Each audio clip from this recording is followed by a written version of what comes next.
Now, introduction is the first part of your test. This is the unscored part. They are not going to give you any score for the introduction, but you still have to give your introduction, which can be up to 1 minute long.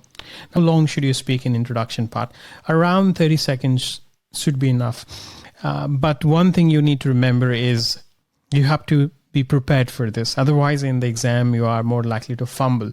Because it is unscored part, most of us do not pay any attention to it. And that's understandable, because if you are not getting any score, what's the point of getting worried about it? But the reason you should do good in this part is because this is more like the of the whole test.